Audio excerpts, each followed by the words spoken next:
પાત્રની અંદર આજનો યજ્ઞ થવા જઈ રહ્યો છે, જે માધવ આશ્રમ ભોપાલ બૈરાગઢથી પધારેલા આદરણીય નલિની દીદી તથા ત્યાંથી પધારેલા મહેમાનો દ્વારા થઈ રહ્યો છે। તો આ કુદરતી पर्यावरण संरक्षण અને પ્રકૃતિની મહાપૂજા ગુજરાતમાં બીજો અને સૌરાષ્ટ્રમાં સૌ પ્રથમ 1008 અગ્નિહોત્ર મહાયજ્ઞ થવા જઈ રહ્યો છે, જેમનો લાભ લેવા આપણા આજુબાજુના વિસ્તારના લોકો આટલા બધા ઉત્સાહિત છે એ જોઈને ખૂબ ખૂબ ધન્યતા અનુભવી છીએ।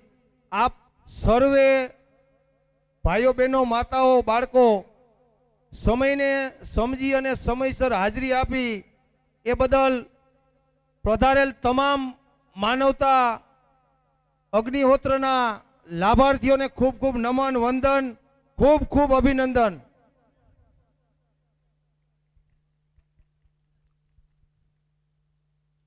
આજના આ યજ્ઞમાં બજરંગપુર વેરતિયા, વિજયપુર, ભરતપુર, નંદપુર, નવા વીરપર, ગાયત્રીનગર, તમાચણ, વરણા, જગા, મેળી, પસાયા, બેરાજા, નાની માટલી, શંભુનગર, ધુતારપુર, ધુળસિયા, સુમરી, ખારાવેટા, અમરાપર આ વિસ્તારમાં આવતા તમામ નાના મોટા ગામોમાં અમે જાતે જઈ બની શકે એટલું પ્રયાસ કર્યો કે લોકો સુધી પહોંચી અને આમંત્રણ આપી શકી।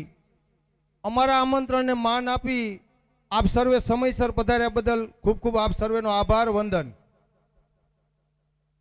પર્યાવરણનું સંરક્ષણ અને પ્રકૃતિની મહાપૂજા કોઈ પણ જાતના નાત જાત ધર્મ સંપ્રદાયનો કોઈ મતલબ નહીં, ફક્ત ઈશ્વરે જે આપને આપ્યું છે એને પાછું આપવા માટે આવનારી પેઢીને અને ઈશ્વરને આપણે કંઈનું કંઈ ઋણ ચૂકવવા માટે આજના મહાયજ્ઞમાં આપણે સૌ સહભાગી થયા।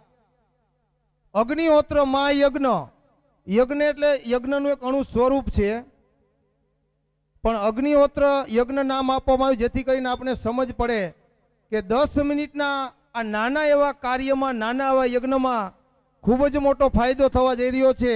આવનારી પેઢીને એને ખૂબ જ મોટા લાભ થવા જઈ રહ્યા છે।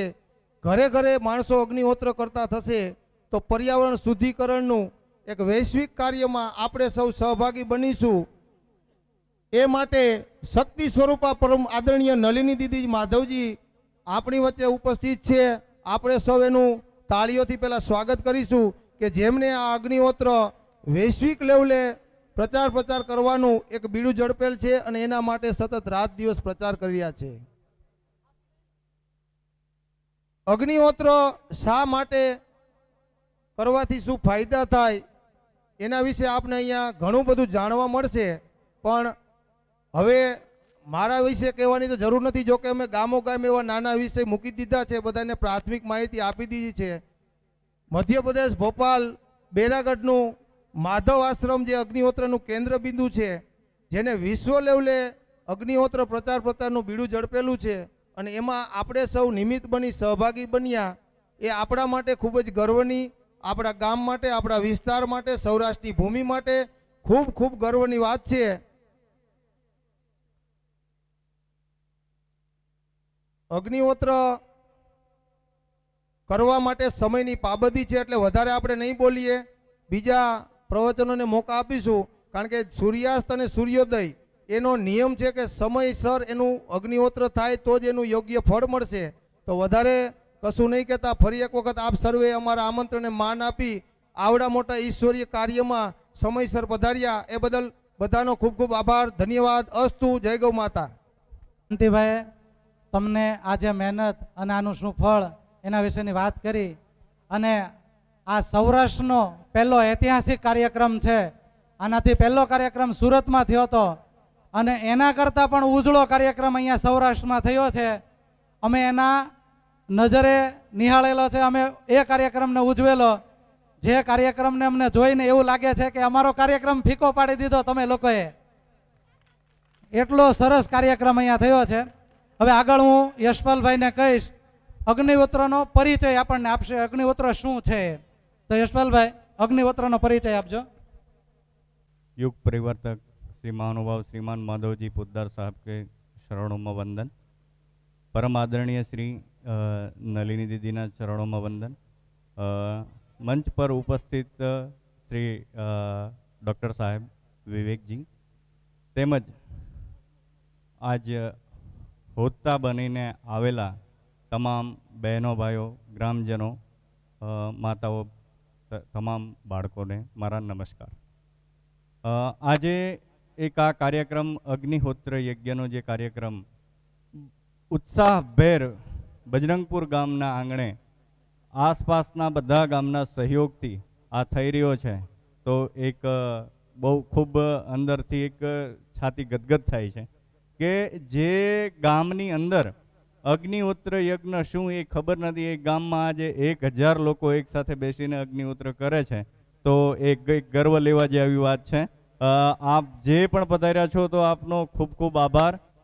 જેવા ઉત્સાહભેર આપ પધાર્યા છો એવી જ અગ્નિહોત્રની જાણકારી અહીંયાથી તમને આદરણીય શ્રી નલિની દીદી તેમજ જે ખેડૂતો પણ આવ્યા છે, મારા ખ્યાલથી હું ન ભૂલતો હોય તો મોરબીથી, પોરબંદરથી, સુરતથી પણ ખેડૂતો પધાર્યા છે અને જે ગાય આધારિત કૃષિ કરતા હતા એમાં એમને જે કંઈ પણ ઘટતું હતું તો એ અગ્નિહોત્ર દ્વારા પૂરું પડેલું છે અને કૃષિ ઉપર આપણને ડૉક્ટર વિવેકજી પણ માર્ગદર્શન આપવાના છે તો આપણા માટે એક મોટો લાહવો છે।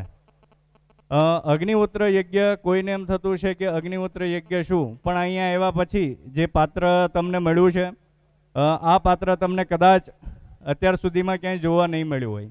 આ પાત્ર છે એક પિરામિડ આકારનો શેપ છે। આપણા જે શાસ્ત્રની અંદર અગ્નિહોત્રથી લઈને અશ્વમેઘ સુધીના યજ્ઞો છે અને હરેક યજ્ઞની અલગ અલગ વેદી છે।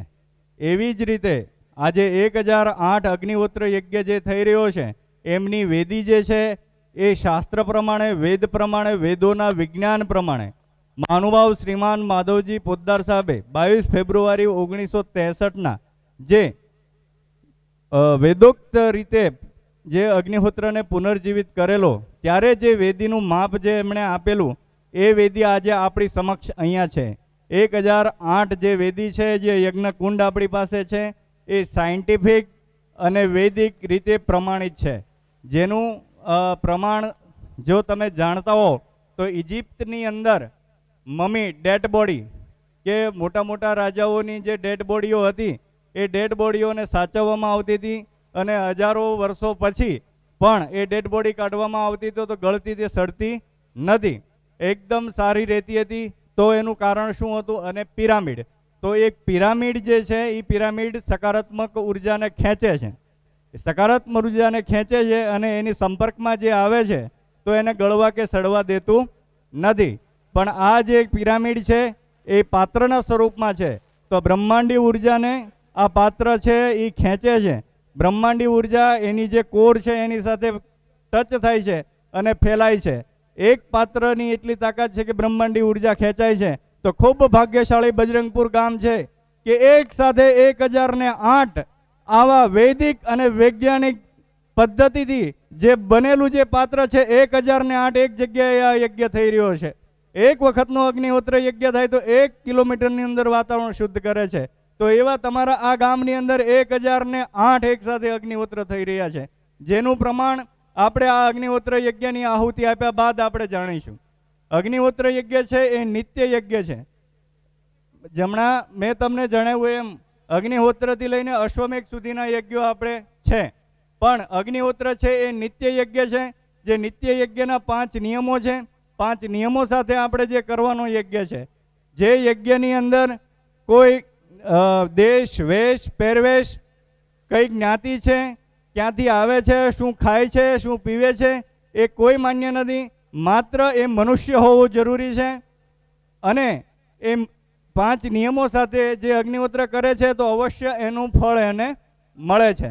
એ જે 5 નિયમો છે એ મેં તમને જણાવ્યું। એક પિરામિડ આકારનું જે પાત્ર માટી અથવા તો કોપરનું પાત્ર છે, ગાયના છાણા છે, શુદ્ધ દેશી ગાયના છાણા છે। ગાયના છાણાની અંદર કેટલી તાકાત છે એ આપણે જાણીએ છીએ, કારણ કે આપણા પહેલાં આપણા ઘર જે હતા એ ગોબરથી લીપેલા હતા અને ત્યારે આપણને રોગો એટલા થતા નહોતા। આ ગાયનું જે છાણ છે એને તમે હાથ ઉપર લગાવી દો અને એક્સરે મશીનમાં તમે એક્સરે પડાવવા જાઓ તો એનો તમારો જ્યાં છાણ લાગ્યું છે એનો એક્સરે આવશે નહીં. એ ગાયનું છાણ છે. તો આજે ગાય માતા જે છે એ દુઃખી થઈ રહી છે. ગામડે ગામડે એટલી ગૌશાળાઓ વધી રહી છે, બળદ આશ્રમો વધી રહ્યા છે, ગૌવંશ જે છે એ સાચવવો મુશ્કેલ થયો છે. એક માં જે છે એ માં આપણને સાચવી લેશે પણ આપણે એ માને સાચવી શકતા નથી. તો એ માં જે છે એ કેટલા ઉપયોગી છે એ આપણે અગ્નિહોત્ર યજ્ઞમાં એના છાણા જે ઉપયોગ કરીશું એના પરથી આપણને ખ્યાલ આવશે. તો એક તો આપણા દેશી ગૌવંશનું જે છાણ છે એ ઉપયોગમાં આવશે અને એના દ્વારા આપણને ખૂબ ફાયદો થશે. ત્યાર પછી છે શુદ્ધ દેશી ગાયનું ઘી. શાસ્ત્રની અંદર જે લખ્યું છે કે દેશી ગાયનું જે ઘી છે એ ઘીથી જ યજ્ઞ થવો જોઈએ, એ જ વાતાવરણ શુદ્ધ કરે છે. બાકીના જે ગાય દોરેલી હોય અને એ ઘી જો તમે ઉપયોગ કરો છો પણ શુદ્ધ દેશી ગાયનું ઘી નથી તો એ વાતાવરણ દૂષિત કરે છે. જો ઘણા સમય પહેલાં એક વિદેશથી એક વૈજ્ઞાનિક આવ્યા અને એમણે રિસર્ચ કર્યું ભારતની અંદર કે સવાર અને સાંજના સમયે વાતાવરણ ખૂબ શુદ્ધ એમને દેખાયું. ઘણા વર્ષો પહેલાંની વાત કરું છું. અત્યારે જો એ વૈજ્ઞાનિકો આવી અને જો ટેસ્ટિંગ કરે તો સવારના અને સાંજના સમયે વાતાવરણ આખો દિવસ હોય એના કરતાં ઉલટાનું વધારે દૂષિત બતાવે. એનું કારણ છે કે જે આપણે અગરબત્તી કેમિકલવાળી જે યુઝ કરીએ છીએ એ સવારને સાંજ ઉપયોગ કરીએ છીએ. ત્યાર પછી જે આપણે દીવાબત્તીનું ઘી કહેવાય છે અલગથી લેવામાં આવે છે કે 200 રૂપિયાનું કિલો દીવાબત્તીનું ઘી ને ખાવાનું 1000 રૂપિયાનું કિલો ઘી. બરાબર. તો દીવાબત્તીનું જે ઘી છે એ પ્યોર ગાયનું ઘી નથી ને એ ઘી જ્યારે બળે છે તો આપણે વાતાવરણ શુદ્ધ કરવાની બદલે આપણે ઉલટાનું વાતાવરણ ખરાબ કરીએ છીએ. તો જે અગ્નિહોત્ર યજ્ઞ છે એમાં માત્ર 2 ટીપા જ ગાયના ઘીની જરૂર પડે છે. 150 થી 100 ગ્રામ ઘી જો દેશી ગાયનું ઘી હોય તો 1 મહિનો તમે અગ્નિહોત્ર કરી શકો છો. આ 100 ગ્રામ ઘી પોસાય? આખા મહિના માટે 100 ગ્રામ ઘી તમને લેવું પોસાય કે ન પોસાય? બધાને પોસાય. નાનામાં નાનો વ્યક્તિ છે એ આ યજ્ઞ કરી શકે. બીજા કોઈ યજ્ઞ તમારે કરવા હોય તો એની માટે તમારે તારીખ લખાવવી પડે, એની માટે તમારે કુટુંબ બધાને બોલાવવા પડે, જમણવાર કરવું પડે. જેવી રીતે આજે આ ગામની અંદર આપણે જમણવાર કર્યું છે 1008 યજ્ઞની અંદર. તો ઘણી બધી તૈયારીઓ કરવી પડે, ઘણા બધા ખર્ચ કરવા પડે અને ત્યારે આહુતિ આપણે આપી શકીએ. આમાંથી હું કોઈને પૂછવા નથી માંગતો પણ ઘણા લોકો એવા છે કે જેમની ઉંમર 50થી વધારે થઈ ગઈ છે પણ ક્યારેય એણે આમ કરીને આહુતિ નહીં આપી હોય. કારણ યજ્ઞનું વિચારે એટલે તરત ખર્ચ દેખાય કે એટલો ખર્ચ આપણે લાવશું ક્યાંથી. અને ઘરમાં તમે યજ્ઞ કરો, મોટામાં મોટો ખર્ચો કરો તો સાતક કેટલા બેસે? આખું પરિવાર તો ન જ બેસે ને. બરાબર છે. સાતક બેસવાવાળા 2 જણા હોય, મંત્રોચ્ચાર જે થતો હોય અને બાકી બધા છે એ એનો દર્શન કરતા હોય. તો અગ્નિહોત્ર એક યજ્ઞ એવો છે કે આ યજ્ઞ ઘરમાં કોઈ પણ કરી શકે છે. આજ બેને કર્યો છે તો કાલે ભાઈ કરશે, ત્રીજે દિવસે બાળકો પણ એ યજ્ઞ કરી શકે છે. ઘરના બધા વ્યક્તિઓ યજ્ઞ કરી શકે છે. તો ગાયનું ઘી, ઓછા ખર્ચની અંદર ગાયનું ઘી. ચોખા તો બધા ઘરની અંદર મળે છે. બધા જ ઘરની અંદર ચોખા હોય. ચોખા બહારથી લાવવાની જરૂર નથી. તૂટ્યા વગરના જે ચોખા છે એ ચોખાની જરૂર પડે છે. ગાયના ઘી. સૂર્યોદય સૂર્યાસ્તનો સમય, સૂર્ય ઉદય જ્યારે થાય છે અને સૂર્ય અસ્ત થાય છે, તમારી જે કીટ છે એ કીટની અંદર તમને ટાઈમ ટેબલ આપવામાં આવ્યું છે. એ ટાઈમ ટેબલમાં અક્ષાંશ રેખાંશ મુજબનો સમય છે. જ્યારે સૂર્ય ઉદય થાય છે અને સૂર્ય અસ્ત થાય છે એ સમય એમાં નિશ્ચિત આપેલો છે. એ સમય આપણે સાચવવાનો છે. અને બે વેદ મંત્ર છે જે તમારી પાસે જે કીટ આવી છે એ બધા જ થેલીમાંથી પુસ્તકો કાઢી લેશો. એમાં કપૂર છે, એ કપૂર પણ કાઢી લેશો. તો અગ્નિહોત્ર પ્રજ્વલિત કરવા માટે કપૂર અથવા તો શુદ્ધ દેશી ગાયના ઘીમાંથી જે બોળેલી દિવેટ, આપણે રૂની વાડ છે પણ એ દેશી ગાયના ઘીમાં બોળેલી હોવી જોઈએ. અથવા તો તમે કપૂરનો અગ્નિ પ્રજ્વલિત કરવામાં ઉપયોગ કરી શકો છો. બીજી કોઈ વસ્તુ આપણે અગ્નિ પ્રજ્વલિત કરવામાં ઉપયોગ નથી કરવાનો કે જેનાથી વાતાવરણ દૂષિત થતું હોય. કારણ કે આપણે જે કાર્ય કરીએ છીએ એ વાતાવરણ શુદ્ધ કરવા માટેનું કાર્ય કરીએ છીએ. વાતાવરણ દૂષિત કરવા માટેનું કાર્ય આપણે નથી કરતા. તો કાં તો કપૂર અથવા તો કાં દેશી ગાયના ઘીમાં રૂની દિવેટ બોળી અને એનો ઉપયોગ આપણે કરવાનો છે. ત્યાર પછી 2 વેદ મંત્રો છે એ પુસ્તકમાં છે. એ 2 વેદ મંત્રો સાથે આજે આપણે સામૂહિક 1008 યજ્ઞ પાત્રની અંદર આપણે 1008 લોકો આહુતિ આપવાના છીએ। એ અહીંયાથી તમને હમણાં જ पोद्दार जी, विवेक जी पोद्दार साहब को कि वो हमें खेती में अग्निहोत्र का क्या महत्व है हमें समझाए। नमस्कार, आप सभी लोगों का मेरा भोपाल से हम लोग आए हुए हैं। सभी को भोपाल वासियों की तरफ से और माधव आश्रम की तरफ से आप सबका मैं अभिनंदन करता हूं और धन्यवाद देता हूं। और बहुत अच्छा लग रहा है देखकर ये कि एक अच्छे कार्य के लिए आप सब लोग आज यहाँ पर इकट्ठे हुए हैं। सबसे पहले मैं कुछ बोलने के पहले कुछ लोगों का धन्यवाद देना चाहूँगा। इसमें बजरंगपुर की टीम बेतिया के कांति भाई, कमलेश भाई, नीलेश भाई, मुकेश भाई, किशोर भाई और महिला टीम में संगीता बहन और नंदपुर महिला की टीम और आसपास के गांव के सहयोगी, जिनके कारण आज आप सब लोग यहाँ पर उपस्थित हो पाए और हम आपके सामने आज इस विषय को रखने के लिए आज प्रेरित हो रहे हैं। इसके अलावा इस कार्यक्रम में मुख्य सहयोगी अलका कुशवाहा और प्रसाद कुशवाहा का भी मैं बहुत बहुत धन्यवाद देना चाहूँगा, जिनके मेहनत से, जिन्होंने यहाँ पर आने जाने के लिए मेहनत की, लोगों को इकट्ठा करने के लिए मेहनत की, सब लोगों तक श्री साहब का संदेश पहुँचाने के लिए मेहनत की, सब लोगों तक अग्निहोत्र क्या है उसका सत्य स्वरूप पहुँचाने के लिए मेहनत की। उनका अलका और प्रसाद जी का मैं बहुत बहुत धन्यवाद देता हूँ। हमारे माधव आश्रम की संचालिका और हमारी प्रेरणा आदरणीय एवं परम पूजनीय नलिनी माधव जी का मैं हार्दिक अभिनंदन करता हूँ, हार्दिक धन्यवाद देता हूँ कि उनकी कृपा से आज हम लोग इस कार्य को करने के लिए सक्षम हो पा रहे हैं। उनकी शक्ति से हम इस कार्य को कर पा रहे हैं। इस कार्य के प्रणेता और इस अग्निहोत्र को पुनरुज्जीवित करने वाले महानुभाव श्रीमान माधव जी पोद्दार साहब का मैं हार्दिक ऋणी हूँ, धन्यवाद देता हूँ। अपने आप को धन्य मानता हूँ कि उनकी कृपा से आज हम लोग अग्निहोत्र को करने के लिए प्रेरित हो पाए, अग्निहोत्र को लोगों को बताने के लिए प्रेरित हो पाए, इस जन आंदोलन में हम लोग सहभागी बन पाए। एक आम आदमी की ज़िंदगी से हटकर एक खास आदमी की ज़िंदगी में हम लोग प्रवेश करें और किया, और यहाँ तक कि हम लोग हज़ारों लोगों तक महानुभाव श्रीमान माधव जी पोद्दार साहब का संदेश पहुँचाने के लिए जो प्रेरित हो पाए, उन साहब का भी बहुत बहुत धन्यवाद देना चाहूँगा। और सबसे खास धन्यवाद यशपाल जी का, जो इस सब के सूत्रधार हैं और जिनकी वजह से ये सब जगह कार्यक्रम हो पाए और ये अग्निहोत्र जगह जगह फैल रहा है। आज यह देखकर बहुत आनंद हो रहा है। और एक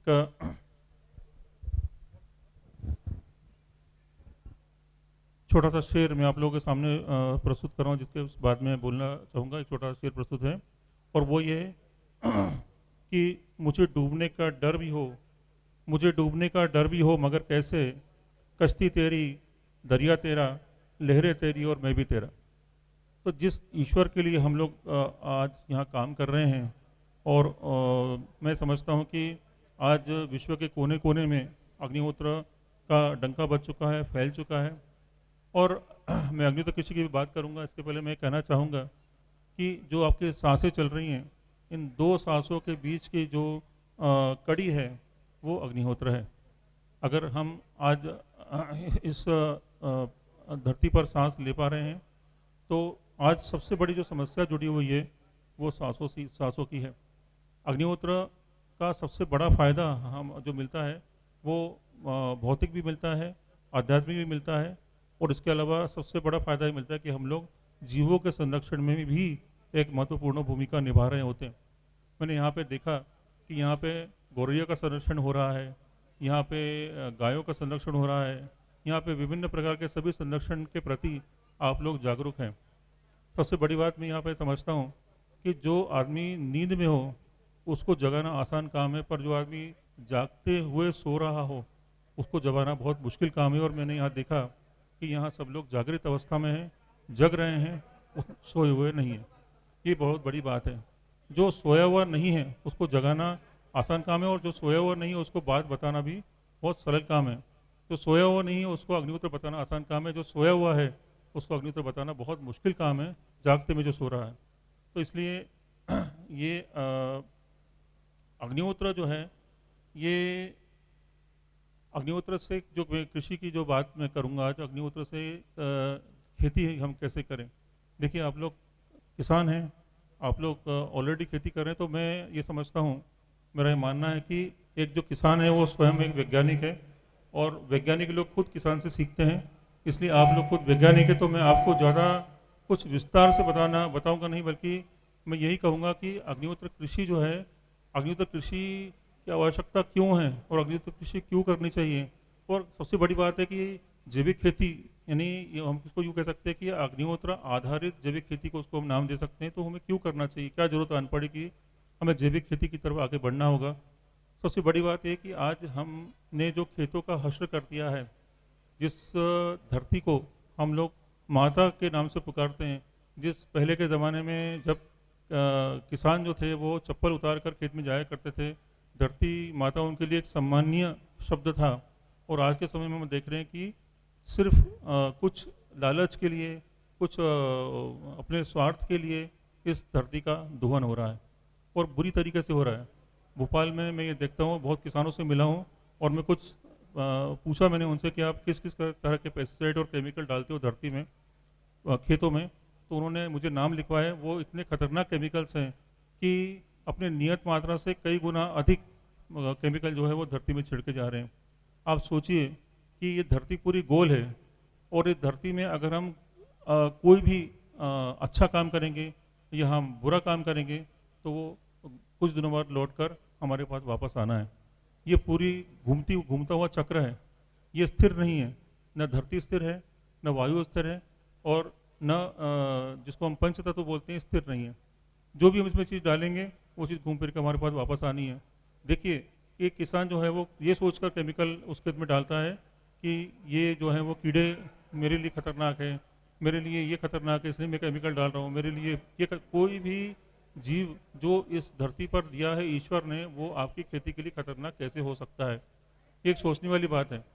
हम लोग जब इन कीड़ों को ऊपर केमिकल डालते हैं, पेस्टिसाइड डालते हैं, ये सोचकर कि वो कीड़े खत्म हो जाएंगे, होता उल्टा है कि केमिकल पेस्टिसाइड डालने से कीड़े उसके प्रति रेजिस्टेंट हो जाते हैं, और वो उसके प्रति इम्यून हो जाते हैं, और वो और ज़्यादा तादाद में आगे बढ़ते हैं और आपकी खेती और फसल को ख़त्म करते हैं।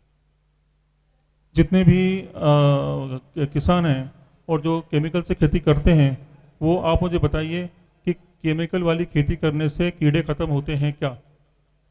केमिकल वाली खेती करने से, स्प्रे डालने से कीड़े खत्म होते हैं क्या? नहीं होते। धीरे धीरे वो कीड़े उसके प्रति इम्यून हो जाते हैं, और वो धीरे धीरे उस दवा का उसके ऊपर असर नहीं होता है। इसलिए हर साल पेस्टिसाइड बदलते हैं, दवाएं बदलती हैं, ताकि और ज़्यादा खतरनाक, उससे फिर अगले साल और ज़्यादा खतरनाक। इस साल जो आप दवा डालेंगे उससे कई गुना अधिक तेज दवा आपको अगले साल डालनी पड़ेगी, और उससे कई गुना तेज अगले साल। आप जो खेत में दवा डालते हैं, जो जमीन में दवा डालते हैं, और किसान आमतौर से क्या बोलता है, मैंने सुना है भोपाल के किसान बोलते हैं कि मैं खेत में दवा डालने जा रहा हूँ। आप सोचिए कि कोई पेस्टिसाइड दवा कैसे हो सकती है, असंभव है। तो वो दवा नहीं, वो जहर है।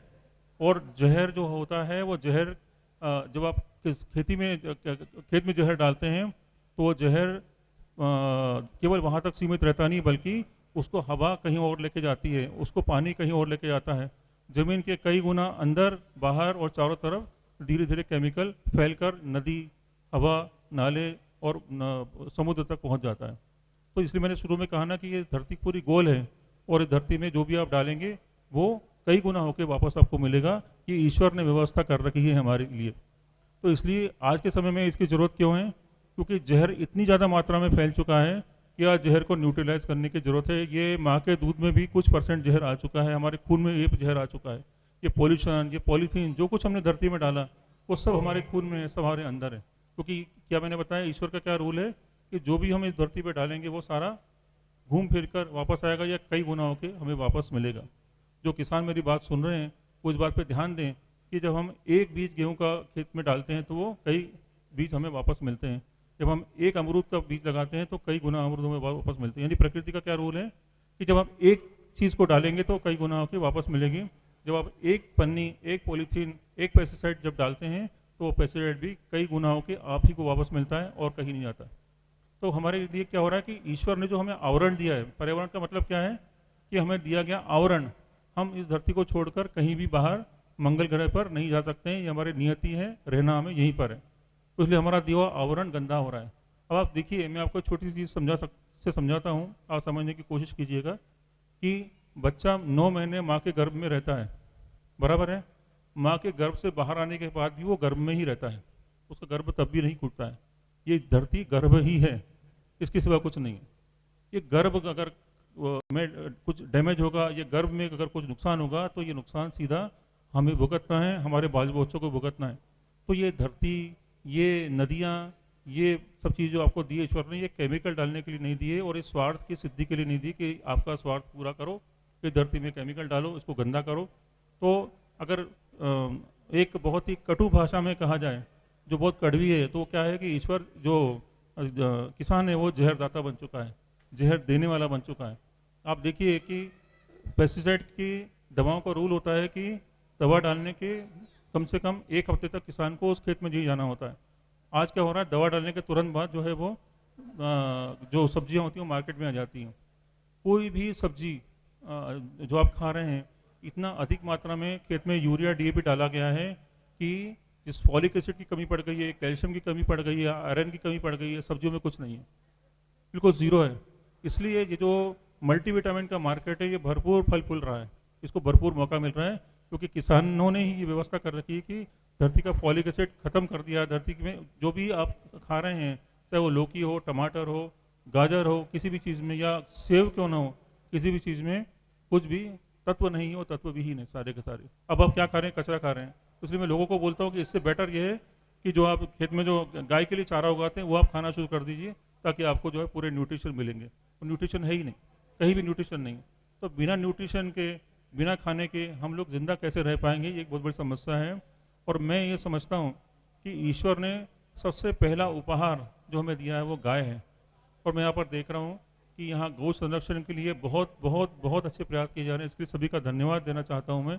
और ये जो गाय है, यही गाय हमें जीवन वापस देने का काम करेगी। बस हमें कुछ कोशिशें करना है, वो कोशिशों में हमें कसर नहीं छोड़ना है, और कोशिशों के लिए हमें संकल्प लेना है इस बात का कि हम लोग कुछ भी हो जाए खेत में जहर नहीं डालेंगे, खेत में पेस्टिसाइड नहीं डालेंगे।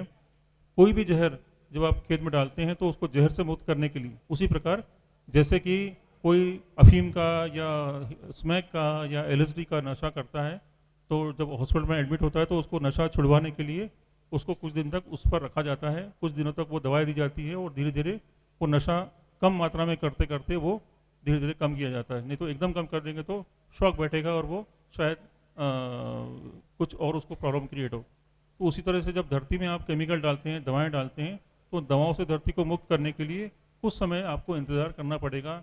जब आप अग्निहोत्र जैविक खेती पर आएंगे तो अग्निहोत्र जैविक खेती पर आने के लिए आपको क्या करना होगा, सबसे बड़ा काम ये करना होगा कि सबसे पहले हर किसान को अपने घर में अग्निहोत्र शुरू करना पड़ेगा। कुछ महीने जब आपको अग्निहोत्र कृषि करनी है तो उसके 6 महीने पहले से कम आप अपने घर में नियमित अग्निहोत्र करने की हैबिट डालिए, आदत डालिए, ताकि आपके बच्चों को, आपकी वाइफ को, आपको इसकी आदत हो जाए कि अग्निहोत्र कैसे किया जाता है, अग्निहोत्र के लिए कब उठना है, अग्निहोत्र के लिए कितना अपना समर्पण देना है। ये आपको घर में सबसे पहले अग्निहोत्र शुरू करना है। और एक बार आप अग्निहोत्र शुरू कर देंगे, उसके बाद फिर उसको खेत में लेके जाइए। जनरली किसान क्या करता है कि सीधे खेत में अग्निहोत्र करना शुरू करता है और वो अग्निहोत्र छोड़ देता है। तो अग्निहोत्र को परमानेंटली यूज़ करने के लिए सबसे बड़ी जरूरी चीज़ क्या है कि आप लोग अपने घर में सबसे पहले अग्निहोत्र कीजिए, और फिर वो अग्निहोत्र आपको खेती में लेके जाना है। तो अग्निहोत्र जब खेती में लेके जाएंगे तो अग्निहोत्र, देखिए आप लोग किसान हैं तो बहुत कुछ बदलाव करने की ज़रूरत नहीं है। जो आप जो भी आप खाद बना रहे हैं, जैसे आप नाड़े बना रहे हैं या आप जीवामृत बना रहे हैं या आप जो भी अमृत पानी बना रहे हैं, उन सब चीज़ों में अग्निहोत्र भस्म को इंक्लूड करना शुरू कीजिए। 200 लीटर के ड्रम में कम से कम ये मान के चलिए कि 200 से 300 ग्राम आपको भस्म डालनी है। जो भी आप बायो पेस्टिसाइड बना रहे हैं या जो भी आप इस तरह का खाद बना रहे हैं, जैविक खाद, जैसे कि अमृत जल बना रहे हैं, जीवामृत बना रहे हैं, घन जीवामृत बना रहे हैं, या फिर आप जो है वो नाड़े बना रहे हैं, आप केचुआ खाद बना रहे हैं, हर चीज़ में आपको अग्निहोत्र भस्म को इंक्लूड करना है। अब अगर बात करेंगे कि अग्निहोत्र भस्म क्या है, अग्निहोत्र भस्म कुछ नहीं है। 1 एकड़ के लिए आपको 5 एकड़ के लिए 1 अग्निहोत्र पर्याप्त होता है, ऐसा हम कहते हैं। अब सोचिए कितना छोटा सा हवन है जो आप सामने आपके दिख रहा है, छोटा सा पात्र है, उसमें छोटे से कंडे जमे हुए हैं, उसके अंदर इतनी सी राख पैदा होगी। कोई किसान सोचेगा कि इसमें से मेरा खेत का क्या होगा, कुछ भी नहीं होगा। लेकिन ये अग्निहोत्र जो है, इसको ऊर्जा विज्ञान कहा गया है।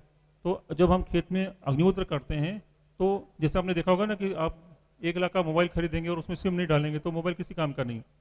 तो इसी तरह से जब हम अग्निहोत्र करते हैं तो हम प्रकृति से जुड़ जाते हैं, वो सिम का काम अग्निहोत्र करता है। दूसरी बात ये है कि अग्निहोत्र दुनिया का सबसे छोटा यज्ञ है, तो अग्निहोत्र करने से आप प्रकृति से जुड़ जाते हैं। अग्निहोत्र जो आप खेत में करेंगे तो उससे क्या फ़ायदा होगा कि जो ऊर्जा है वो ऊर्जा आपके खेत में पूरी तरह फैल जाएगी। धीरे धीरे होता है काम, हर काम धीरे धीरे होगा। तो आपका खेत अगर ऊर्जावान बनता है तो आपके वहाँ उगने वाली फसल भी ऊर्जावान बनेगी। अग्निहोत्र भस्म का सबसे बड़ा फायदा जो मैंने देखा है कि अग्निहोत्र भस्म जो है वो जब हम खेत में डालते हैं तो कुछ समय बाद खेत की नेगेटिविटी खत्म होती है, खेत ऊर्जावान बनता है और खेत में जो भी आप फिर उसमें बोना शुरू करते हैं उसमें कीड़ा कम से कम लगता है। एक पौधा जो आप खेत में जो पौधे लगाते हैं, हर पौधा 95% वातावरण से लेता है और 5% ज़मीन से लेता है। आज जो हम पेस्टिसाइड डाल रहे हैं, केमिकल डाल रहे हैं, वो केवल 5% के लिए मेहनत कर रहे हैं और 95% हमने छोड़ रखा है। वो 95% की पूर्ति अग्निहोत्र करता है। जब आपका वातावरण सबल होगा, आपका वातावरण ताकत होगा, तो ऑटोमेटिकली आपको किसी भी पेस्टिसाइड की जरूरत नहीं पड़ेगी, केमिकल की जरूरत नहीं पड़ेगी। ये मेन मुद्दा, ये मुख्य चीज़ समझने की जरूरत है। और अग्निहोत्र करने के लिए सबसे आसान काम क्या है? आपके घर गाय है, आप गाय के कंडे बना सकते हैं, घी से उससे दूध से घी बन सकता है, सब चीज़ें आपके पास अवेलेबल है। एक जर्मनी की लेडी मेरे पास आई थी, हमारे आश्रम में भोपाल आई थी, तो उन्होंने मुझे कहा कि मुझे 15 किलोमीटर दूर से खुद जाके जो गायें वहाँ होती हैं वहाँ जाके हमको गोबर इकट्ठा करना पड़ता है और गोबर ला के घर में कंडे बनाती हूँ मैं खुद ही, और कंडे बना के फिर मुझे आसपास देखना पड़ता है खिड़कियाँ खोल के कि कोई मुझे देख तो नहीं रहा है। अगर किसी व्यक्ति ने उनकी कंप्लेंट कर दी वहाँ जर्मनी में अग्निहोत्र करते हुए तो वो तुरंत पुलिस आती है वहाँ पर और पुलिस उसके ऊपर फाइन कर देती है। फॉरेन में अग्निहोत्र करना इतना कठिन है। हमारे भारत देश में स्वतंत्रता है, हम स्वतंत्र हैं, चाहे जाए बैठ जाएंगे, रोड किनारे बैठ जाएंगे, कोई मना करने वाला नहीं है। तो ये स्वतंत्रता हमें मिली हुई है जन्म से, सिर्फ हमें वो स्वतंत्रता को सोचना है कि हमें क्या मिला है। भारत देश में 200 नदियाँ हैं, हमें भारत देश में बहुत कुछ दिया है, बहुत कुछ हमारे पास है। हमें सिर्फ ये सोचने की ज़रूरत है कि हम इससे बाहर कैसे निकलें। ये जो खाद का जंजाल है, ये जो पेस्टिसाइड का जंजाल है, इन सबसे बाहर निकलने की ज़रूरत है।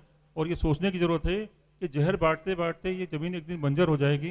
हमारे आगे आने वाली पीढ़ी जो के बारे में जो हम सोच रहे हैं कि ये 10 साल बाद मेरा बेटा इस खेत को संभालेगा, वो नहीं हो पाएगा, वो ज़मीन खत्म होने के कगार पर आ जाएगी। तो हमें ये रिवर्सिबल प्रोसेस से डालना है कि हमें खेत में अग्निहोत्र करना नियमित। जब हम खेत में नियमित अग्निहोत्र करेंगे, इसके बाद में फिर क्या होता है कि जो संस्कार होते हैं, जैसे बीज आप अगर खेत में यूज़ करते हैं तो बीज को संस्कारित करना है। बीज को कैसे संस्कारित करना है कि जो भी बीज की जो बीज की मोटाई है, जितना बीज मोटा है उसको अधिक समय तक और जितना बीज पतला है उसको कम समय तक आपको अग्निहोत्र की भस्म वाला पानी में भिगो के रखना है। जैसे अगर आप गेहूं बोते हैं तो गेहूं आपको क्या करना है कि उसके ऊपर अग्निहोत्र भस्म वाला पानी छिड़क देना है, उसको थोड़ा सा गीला होने देना है और उसको फिर सूखने देना है, दोबारा सूखी भस्म छिड़क कर। जब पूरा बीज सूख जाएगा तो वो बीज आपका संस्कारित हो जाता है और वो संस्कारित बीज जब आप बोते हैं तो उसमें कीड़ा नहीं लगता है। तो बीज की शुरुआत जो है वहीं से आपको शुरुआत करनी है। मार्केट का कोई भी बीज अगर लाते हैं तो बीज को संस्कारित करना है अग्निहोत्र भस्म से। संस्कारित करने से वो बीज के रोगाणु खत्म हो जाएंगे और वो बीज में कोई कीड़ा नहीं लगेगा। तो कीड़ा नहीं आने की व्यवस्था हमें करनी पड़ेगी। अगर हम खुद कमज़ोर होंगे, हम बीमार होंगे, तो हमारे अंदर भी वही कीड़े पैदा होते हैं जो उसमें लगते हैं। तो बीमार नहीं होने देना। तो इसका मतलब क्या हुआ कि ज़मीन की इम्यूनिटी बहुत कम है। जो आप बीज ला रहे हैं उसकी इम्यूनिटी बहुत कम है, उसकी ऊर्जा बहुत कम है, और इसी कारण से वो बीमार हो रहा है। और जब बीमार हो रहा है तो उसमें आपको पेस्टिसाइड डालने की जरूरत पड़ रही है। तो अग्निहोत्र इससे आपको बचाता है। अग्निहोत्र आपका पेस्टिसाइड का खर्चा बचाता है। अग्निहोत्र करने से आपका जो है वो ये जो सारे खर्चे होते हैं सारे बच जाते हैं। तो ये अग्निहोत्र कृषि का सबसे बड़ा फायदा होता है। अग्निहोत्र कृषि केवल माध्यम है। अग्निहोत्र भस्म जब डालेंगे तो अग्निहोत्र भस्म केवल माध्यम है। अग्निहोत्र भस्म क्या करेगी? जैसे आपने देखा होगा ना कि हम च्यवनप्राश खाते हैं, उसी प्रकार से जो भस्म है वो च्यवनप्राश का काम करती है उन सभी के लिए जो प्रकृति के लिए काम कर रहे होते हैं। जैसे आप अगर उसको जमीन में डालते हैं तो ये जीवाणु के लिए काम करती है, जीवाणु बढ़ाने का काम करती है। इसको आप अगर केंचुआ खाद में डालते हैं तो वहाँ ये उनको बढ़ाने का काम करती है। ये केवल एक संदेश है, एक छुपा हुआ संदेश है अग्निहोत्र भस्म। अग्निहोत्र भस्म केवल एक माध्यम है। वो माध्यम जो आप जब जिसको जहाँ भी इस्तेमाल करेंगे उसके वहाँ वो उस चीज़ को बढ़ाने का काम कर देगी। हम अपने घरों में जब पानी पीते हैं उसमें अग्निहोत्र भस्म को मिलाते हैं तो वहाँ पर अग्निहोत्र भस्म जो है वो पानी को शुद्ध करने का काम करती है और पानी के हानिकारक तत्वों को खत्म करने का काम करती है। तो हर जगह क्या किया हमने कि हमने विज्ञान को के सहारे आगे बढ़ने के चक्कर में हमने चारों तरफ जो है वो नेगेटिविटी फैला रखी है। इस नेगेटिविटी से हमको बाहर निकलना है और इसके लिए प्रयास हम कर सकते हैं। अगर हम उससे इफेक्टेड हैं, हर घर में हर आदमी सब्जी खाता है, भाजी खाता है, हर आदमी अपने घर में जो है वो अनाज का प्रयोग करता है, भोजन हर एक का जरूरी अहम हिस्सा है। तो जहर कहाँ जा रहा है? हर एक के घर में पहुँच रहा है, हर एक आदमी के घर में। इस जहर से मुक्त होना आज जरूरी, आज संकल्प लेना जरूरी कि हम जहर से कैसे मुक्त होंगे। तो इसलिए बीज को संस्कारित करना है, खेत को संस्कारित करना है। इसके लिए आपको जो भी आप खाद डाल रहे वो डालते रहिए। उसमें अग्नि पर प्रति एकड़ 5 किलो भस्म का यूज़ करना है, अग्नितो भस्म का आपको खेतों में छिड़काव करना है। जब आप फसल बोएंगे तब हर 20 दिन में आपको फसल बोने के हर 20 दिन बाद आपको अग्नितो भस्म का छिड़काव करना है। तो इस तरह से अग्निहोत्र करना भी है। प्रति एकड़ 5 एकड़ में एक अग्निहोत्र करना है आपको। तो वहाँ खेत के बीचों बीच कुटिया बनाइए और कुटिया बनाकर वहाँ अग्निहोत्र नियमित करना शुरू कीजिए। आप खुद देखिए कि अग्निहोत्र करने के बाद में आपके खेत में कितना बड़ा और ज़बरदस्त परिवर्तन आता है। ये अग्निहोत्र की सबसे बड़ी उपलब्धि है, खासियत है। और जो लोग आज भोपाल में भी जो खेती कर रहे हैं उनका अपना अनुभव है। सबसे बड़ी बात क्या होती है कि जैविक अग्निहोत्र खेती करने के बाद में आपके आप जो भी फसल उगाते हैं, जो भी आप सब्जी उगाते हैं, उसके स्वाद में फ़र्क पड़ता है। सबसे बड़ी चीज़ क्या हुई है कि मार्केट में जो भी मिल रहा है, हम जो खा रहे हैं मार्केट में, उसमें स्वाद नहीं है कहीं भी। अगर अमरूद भी खा रहे हैं तो उसमें स्वाद नहीं है, कितना भी खा ले उसमें स्वाद नहीं। और आप जैविक खेती का उगाया, देखिए जैविक अग्निहोत्र खेती का उगाया हुआ जो रहता है उसमें 100% स्वाद होता है। जरा सा खाएंगे तो संतुष्टि हो जाती है। तो सबसे बड़ी बात क्या है कि संतुष्टि खत्म हो गई है। हम बाहर की होटलिंग कर रहे हैं, हम बाहर खाना खा रहे हैं, ढेर सारा मसाला डाल के हम होटलों में खाना खा रहे हैं। क्यों? क्योंकि हमारे घर में जो जिसको स्वाद चाहिए वो नहीं मिल पा रहा है। पहले के लोग देखिए, जो पहले की सब्जियां उगती थी उसमें स्वाद रहता था, थोड़ा सा खा लो तो स्वाद में मज़ा आ जाता था कि हाँ भाई मज़ा आ गया, संतुष्टि हो गई। वो संतुष्टि आज खत्म हो गई। तो ये पीछे थोड़ा मुड़ के देखना पड़ेगा हमको कि हमने खेत में केमिकल डालकर और रसायन डालकर हमने कितना बड़ा अपना नुकसान किया और कर भी रहे हैं आज की तारीख में। तो यहाँ पे अवेयरनेस बहुत ज़्यादा है, आपको डिटेल में बहुत समझाने की ज़रूरत नहीं है। पर मैं यही कहना चाहूँगा कि सबसे पहला काम जो आपको अग्निहोत्र करना है घर में, जैसे आप अभी शाम को यहाँ अग्निहोत्र होगा प्रात्यक्षिक, आप देखेंगे कि अग्निहोत्र कैसे करना है। इसी अग्निहोत्र को आपको सेम आपको खेत में अप्लाई करना है। जो मिट्टी का पात्र आप देख रहे हैं, ये मिट्टी का पात्र आपको खेत में रखना है और आपको नियमित खेत में सुबह और शाम अग्निहोत्र करना है। सिर्फ अग्निहोत्र अगर आपने किया तो अग्निहोत्र करने से ही आपके खेत का स्वरूप बदल जाएगा, आपके खेत का ऑरा बदल जाएगा और आप कुछ समय बाद देखेंगे कि खेत में फसल में कीड़े कम आ रहे हैं, कीड़ों का प्रकोप कम हो रहा है। ये सब धीरे धीरे होगा। जहाँ जहाँ नेगेटिविटी होगी, जहाँ जहाँ पे गंदगी होगी, वहाँ पर ये कीड़े आएंगे और आपकी फसल को नुकसान करेंगे। तो बाहर ये सब चीज़ें हमारे आसपास सब चीज़ें रहेंगी। अग्निहोत्र करने का फ़ायदा क्या होता है कि अग्निहोत्र करने से हमारा शरीर इम्यून होता है, अग्निहोत्र करने से हमारा खेत इम्यून होता है। जब कोई चीज़ ताकतवर है तो उसके ऊपर कोई भी कीड़ा कहीं भी हमला नहीं कर सकता है, वो पूरी तरह से सुरक्षित रहेगी और बढ़िया रहेगी।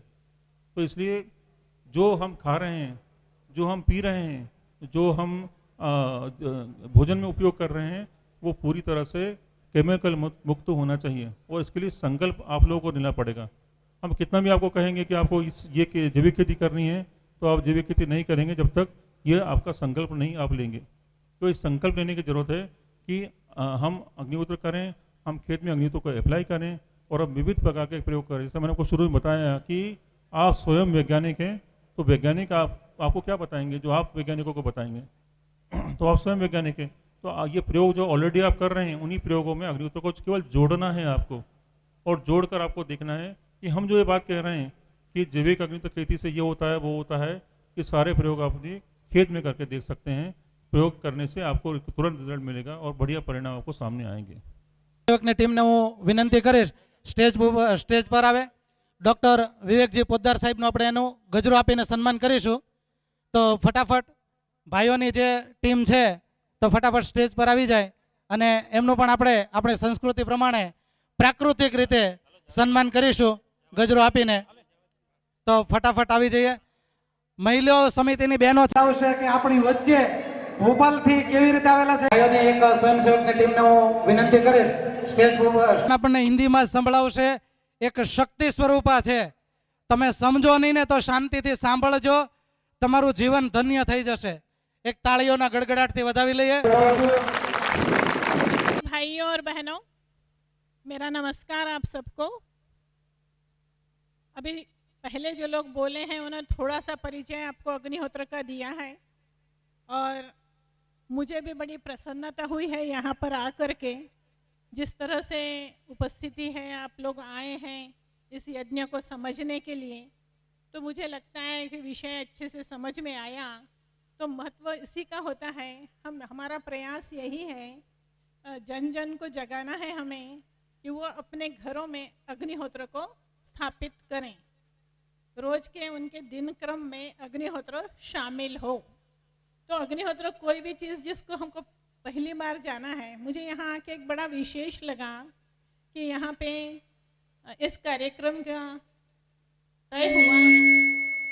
और विशेष बात यह है कि कार्यक्रम जब तय हुआ तो किशोर भाई के अलावा इस क्षेत्र में कोई अग्निहोत्र नहीं कर रहा था, इसलिए अग्निहोत्र की जानकारी भी किसी को नहीं है। તમને અહીંયાથી સૂચના આપવામાં આવશે, ત્યારે તમે કપૂર ને બધું આપજો, હમણાં કઈ નહીં કરો, તમને સૂચના આપવામાં આવશે અહીંયાથી। तो उन्होंने लोगों की मीटिंग ली, उनको बताया कि एक ऐसा नया विषय है जिससे आप परिचित સુરેશભાઈ, नहीं हैं। સુરેશભાઈ, સુરેશભાઈ, સુરેશભાઈ, जिससे आप परिचित नहीं हैं, पर वो एक कार्यक्रम यहाँ पर इस तरह से संपन्न करना है और यहाँ के लोगों ने उस विषय में बड़ा उत्साह दिखाया, जिसका परिणाम ये आज का कार्यक्रम हो सका। तो आपका ये जो नई चीज़ जानने का उत्साह है, इस विषय को समझने की आंतरिक इच्छा है, इसके लिए आप सबको बहुत बहुत साधुवाद। दरअसल एक अग्निहोत्र का एक जगह आपने उल्लेख सुना होगा पिछले कुछ वर्षों में, वो है भोपाल गैस कांड।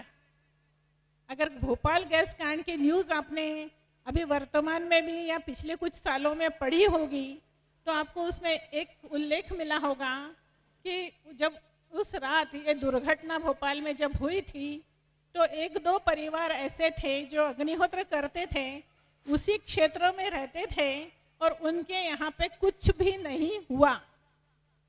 उस दूषित वायु का परिणाम उन घरों में नहीं हुआ। ये खबर तब से आज तक अनेकों अखबारों में, अनेक लोगों के बोलने में ये चर्चा का विषय हमेशा से रहा है, क्योंकि वो वातावरण ऐसा था जब अपन प्रदूषण की बात करते हैं तो सघन प्रदूषण क्या होता है, इसका एकमात्र उदाहरण भोपाल गैस ट्रेजेडी है, जहाँ 20,000 लोग एक रात में कुछ घंटों में मर गए थे उस प्रदूषित वायु की वजह से। और उसी वातावरण में वहीं पे रहने वाले दो परिवार जो अग्निहोत्र करते थे, उन्हें कुछ भी नहीं हुआ था। इसमें शायद आप लोगों ने अग्निहोत्र शब्द कभी सुना हो। बाकी का वैसे अपन देखते हैं तो जितने भी धर्म ग्रंथ होते हैं उनमें कहीं ना कहीं अग्निहोत्र की चर्चा है। जो हमारे इतिहास ग्रंथ हैं उन सब में भी अग्निहोत्र की चर्चा है। नई चीज नहीं है आपके सामने जो आई है, जो हजारों वर्ष पहले अस्तित्व में थी। हम सबके पूर्वज अग्निहोत्र करते थे, इतना कॉमन चीज थी, हर घर में था, पर समय के साथ विस्मृत हो गया, भूल गए हम। समय चक्र में उस चीज को भुला दिया और आज के लिए वो नया हो गया, क्योंकि वो जानने है ही नहीं। हम पिछले 5-10 पीढ़ी का अगर देखेंगे तो अग्निहोत्र करने वाला घर में ऐसा कुछ हमको दिखाई नहीं देता है, तो इसलिए हमारे लिए विषय नया हो जाता है। तो जो प्राचीन चीज थी वही फिर से स्थापित की जा रही है, फिर से लाई जा रही है, क्योंकि आज जो प्रदूषण फैला हुआ है, आज की जो पर्यावरण की बुरी स्थिति है, उसका कोई भी उपाय मनुष्य के पास नहीं है, उससे बचने का कोई साधन नहीं है। किसी भी तरह से हम कोई भी ऐसा उपाय नहीं कर सकते हैं कि जो प्रदूषण है उसकी काट की जा सके, उसे खत्म किया जा सके। इस पर विश्व के वैज्ञानिक बैठते हैं, प्रदूषण के बारे में चर्चा करते हैं और चर्चा का नतीजा क्या होता है कि पहले कितना था, अब उसकी मात्रा कितनी हो गई है, और आगे अगर ऐसा ही चलता रहा तो और कितना बुरा होगा। पर उपाय कहीं नहीं है, उपाय हमारे वेदों में है। हमारे पास हजारों साल पहले ईश्वर ने साधन दिया हुआ है इस प्रदूषण से बचने का। बस वही है कि हम उस सारी बातों को भूल गए हैं, वो हमारे व्यवहार में नहीं है। पर हमारे पास तो है ना, जो हमारे पास है, जिसके ज्ञान हमें है, वही चीज अब हमें अपने व्यवहार में लानी है। तो माधव आश्रम, हम लोग यहाँ पे जो लोग अभी कार्यक्रम कर रहे हैं, सबका प्रयास यही है कि इस अग्निहोत्र का परिचय प्रत्येक व्यक्ति तक पहुँचे। क्योंकि शुरू में जैसे आपको यहाँ पे बताया गया था कि अग्निहोत्र का किसी धर्म से संबंध नहीं है, किसी जाति से नहीं है, किसी समाज से नहीं है, किसी देश से नहीं है। अग्निहोत्र पर प्रत्येक मनुष्य का अधिकार है। क्यों अधिकार है? कि शुद्ध वातावरण पर प्रत्येक का अधिकार है। सबको शुद्ध वायु चाहिए ना। कौन ऐसा कहेगा कि उसे प्रदूषित वायु चाहिए? कोई नहीं। सबको शुद्ध वायु चाहिए, शुद्ध जल चाहिए, शुद्ध अन्न चाहिए, एक अच्छा स्वास्थ्यदायी, जिसमें हम स्वस्थ रह सके, ऐसा वातावरण चाहिए। और अगर सबको चाहिए तो फिर वो कौन है, इससे कोई मतलब नहीं है। वो किसी भी धर्म का, किसी भी समाज का, किसी भी जाति का, किसी भी देश का, कहीं का भी रहने वाला हो, किसी भी भाषा का हो। तो स्वच्छ वातावरण पर जिसका अधिकार है, उन सबको अग्निहोत्र करने का अधिकार है। हर कोई अग्निहोत्र कर सकता है, ऐसा वेद कहते हैं कि मनुष्य मात्र का अधिकार है अग्निहोत्र करना। ये किसी समाज विशेष का इस पर अधिकार नहीं है, क्योंकि ये हमारी बेसिक जरूरतें हैं। शुद्ध वातावरण हमारी बेसिक जरूरत है, प्राथमिक आवश्यकता जिसको कहते हैं ना। सबसे पहले हमें क्या चाहिए? तो सबसे पहले हमें शुद्ध, स्वच्छ, स्वस्थ वातावरण चाहिए। ये हमारी पहली आवश्यकता है। इस आवश्यकता की पूर्ति जो यज्ञ है, उसके बहुत सारे प्रकार हैं। बड़े बड़े यज्ञ भी होते हैं। बड़े यज्ञों के, बहुत सारे यज्ञों के आपने नाम सुने होंगे। अश्वमेध का नाम सुना होगा, वाजपेय यज्ञ का नाम सुना होगा, राजसूय यज्ञ का नाम सुना होगा। पर ये सब बड़े बड़े यज्ञ बहुत खर्चीले होते हैं, इसकी बड़ी सी व्यवस्थाएं होती हैं। तो एक आम आदमी का उससे कोई करने का संबंध ही नहीं आता। इसलिए वेदों ने ये ऐसा यज्ञ दिया है अग्निहोत्र, जो प्रत्येक व्यक्ति कर सकता है और प्रत्येक घर में हो सकता है। आप देख ही रहे हैं कैसा छोटा सा स्वरूप है उसका।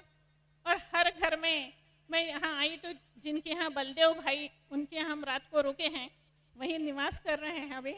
मैंने उनको यही कहा, आप कितने भाग्यवान हो, गांव में रहते हो, आपके घर में गायें हैं, आपके पास समय है। घर में जो चावल पैदा होता है, वो चावल, गाय के गोबर का कंडा, गाय का घी, इतना ही तो सामान अग्निहोत्र करने के लिए चाहिए, जो आपके सबके घरों में है, सबके पास है। सिर्फ आपको उसका एक तरीके से उपयोग करना है, एक अनुशासन के साथ उपयोग करना है। उतना सा उपयोग करने से वातावरण में गजब परिवर्तन आ सकता है। चीजें सब है हमारे पास, हमें कुछ भी नहीं लाना है कहीं से, सिर्फ उनका सही से उपयोग करना है। ये अग्निहोत्र है। तो समय भी है, जो क्योंकि हम गांव में रहते हैं, आप ज़्यादातर सब ग्रामीण ही हैं यहाँ पे, तो बहुत ज़्यादा शहरों में जो नौकरी व्यवसाय से जुड़े हुए लोग होते हैं, तो दूसरे के समय से चलना पड़ता है। यहाँ आपके समय के आप मालिक हो, अपना कोई भी काम है पहले कर सकते हो, बाद में कर सकते हो, और सूर्योदय और सूर्यास्त का समय अग्निहोत्र के लिए निकाल सकते हो। आप अभी अग्निहोत्र करेंगे तो आपको समझ में आएगा कि ये कितना छोटा यज्ञ है। क्योंकि इसे रोज करना है, इसीलिए इसका स्वरूप इतना छोटा है।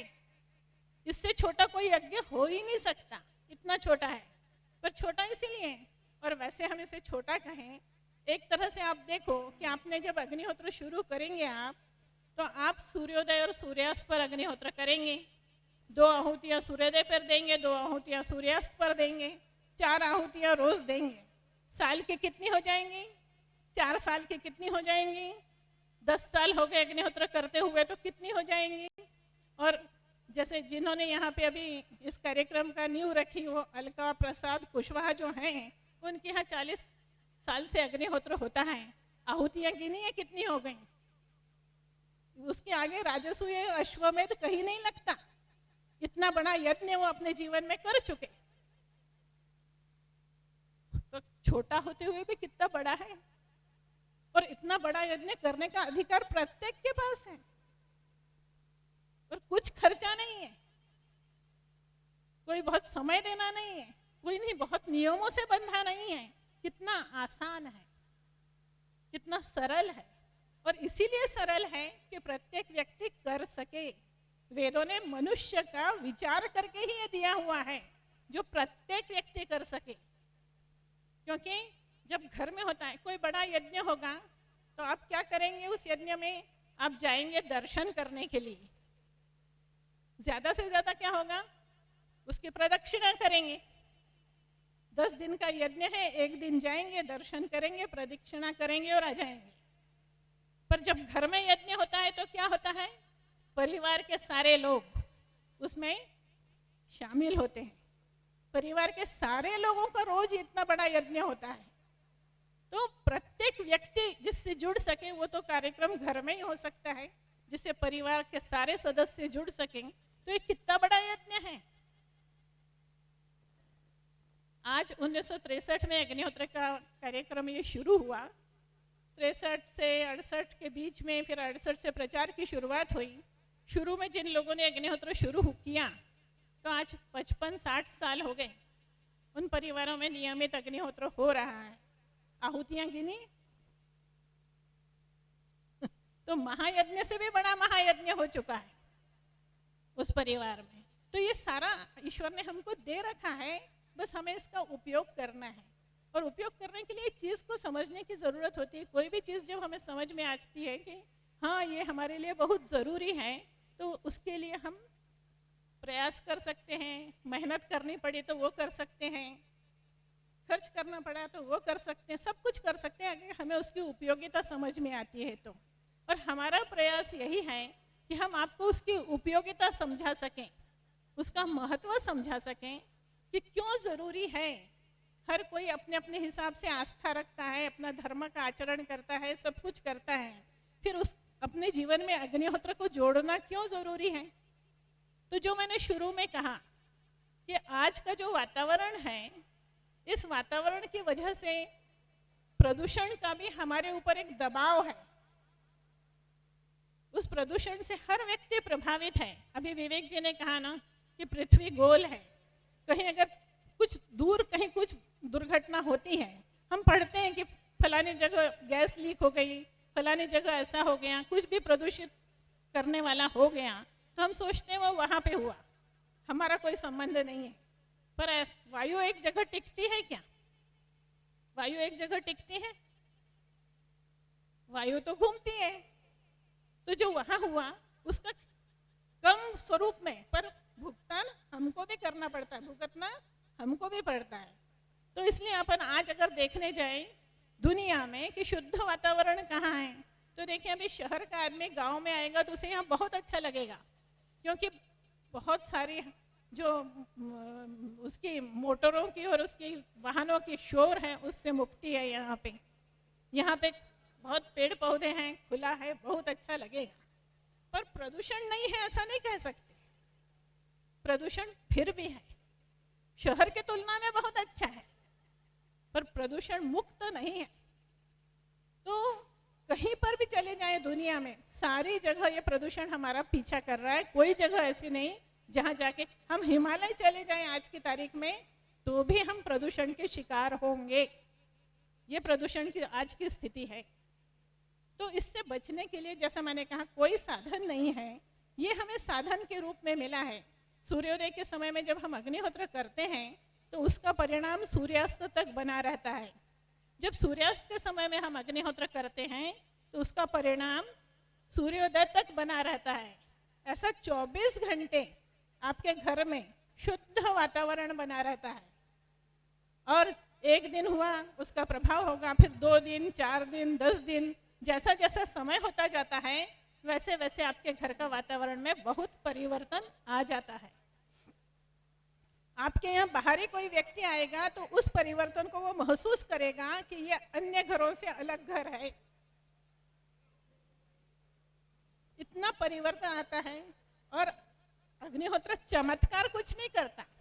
अपन ऐसा सोचें कि कुछ सब कुछ एकदम बदल जाएगा चमत्कार से, चमत्कार कुछ भी नहीं है अग्निहोत्र। अग्निहोत्र विज्ञान है।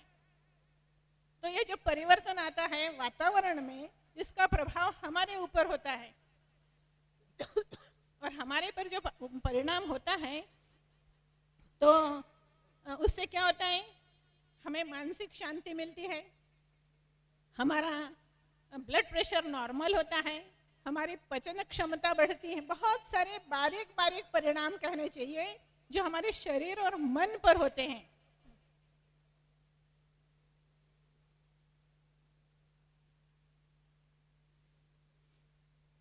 उसकी वजह से क्या है, स्वास्थ्य अच्छा होता है, शारीरिक स्वास्थ्य अच्छा होता है, मानसिक स्वास्थ्य अच्छा होता है। आज मानसिक स्वास्थ्य भी बहुत गड़बड़ है। छोटी छोटी बातों में निराशा आ जाती है, छोटी छोटी बातें हमें चिड़चिड़ा कर देती हैं। जो कोई बहुत महत्वपूर्ण नहीं बातें उनको हम बहुत ज़्यादा महत्व देते हैं। हमारी सोच नकारात्मक होती है। ये सारे परिवर्तन आते हैं, हमारी सोच सकारात्मक होती है, हमारा आत्मविश्वास बढ़ता है, हमारे भीतर का डर खत्म हो जाता है। ऐसे बहुत सारे परिणाम हमारे ऊपर अग्निहोत्र के होते हैं। और यही परिणाम एक व्यक्ति पे नहीं होते, परिवार के सारे सदस्यों पर होते हैं। सारे सदस्यों पर होने की वजह से क्या होता है, घर में सामंजस्य आता है, सब लोग एक दूसरे के सामंजस्य चलते हैं, घर में शांति आती है, तो वातावरण बढ़िया होता है।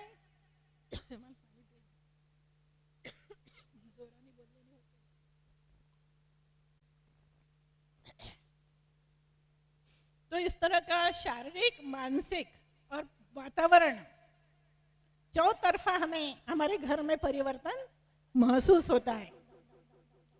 और ये सब हमें चाहिए है कि नहीं चाहिए है? ये सारी ऐसी चीजें हैं, हमें ये तो समझ में आता है कि घर 1 मंजिला है, कम पड़ता है, 2 मंजिला होना चाहिए। हमें ये समझ में आता है कि घर में बाइक है पर सब परिवार को आना जाना है तो गाड़ी होना चाहिए। ये सारी चीजें तो हमें समझ में आती हैं, पर जिनको मैं बोल रही हूँ वो होना चाहिए, इसके लिए हम सोचते हैं क्या कि इसके लिए क्या करें कि सब घर में सब स्वस्थ रहें, घर में सबका मानसिक स्वास्थ्य भी अच्छा रहे, हमारा सोच सकारात्मक हो, ऐसा कुछ हम करें। ऐसा हमको इसको सोचते ही नहीं कि ये भी हमको चाहिए है।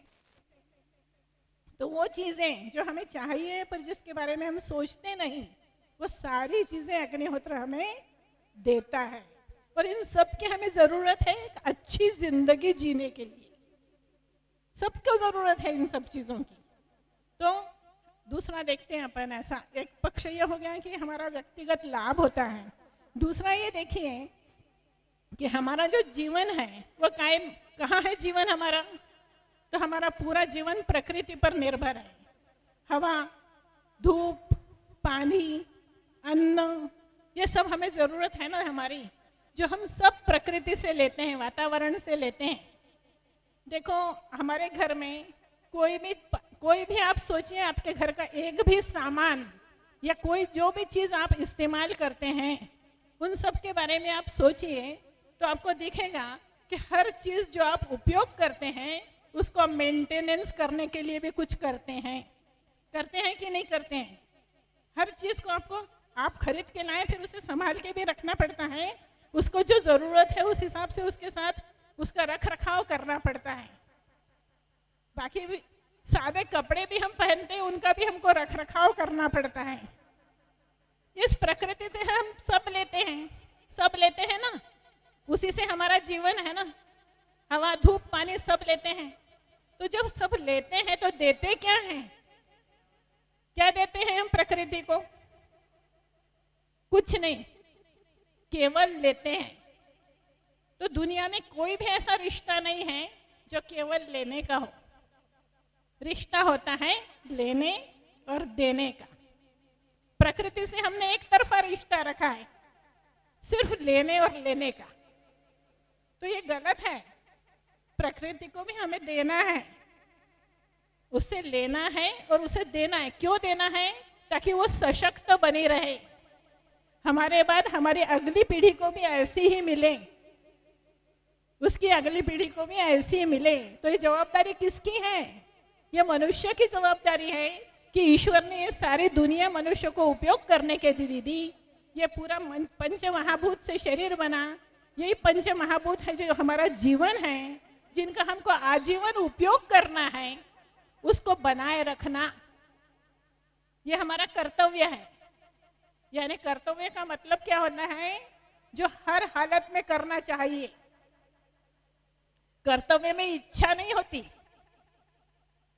कोई काम हम इच्छा से करें अनिच्छा से करें ऐसा नहीं होता। कर्तव्य का मतलब है करणीय, हर हालत में आपको करना ही है, उसे कर्तव्य कहते हैं। तो प्रकृति के प्रति भी हमारा कर्तव्य है, और वह कर्तव्य यह है कि सब लेते हैं तो उसको स्वस्थ बनाए रखने के लिए कुछ करें। तो दें कैसे? प्रकृति को कुछ कैसे देंगे हम? देने का साधन क्या है? माध्यम क्या है? तो माध्यम है अग्नि।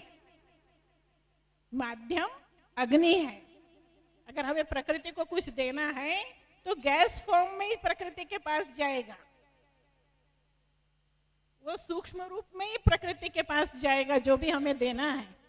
इसलिए अग्निहोत्र को माध्यम माना है प्रकृति को स्वस्थ रखने के लिए, क्योंकि यहाँ अग्नि जलती है, इसमें हम आहुतियाँ देते हैं, वो गैसेस निकलती हैं जो वातावरण को शुद्ध करती हैं, और वो पूरे वातावरण में फैल करके हमारे वातावरण को हमारे अनुकूल करती हैं, और वातावरण को भी स्वस्थ करती हैं।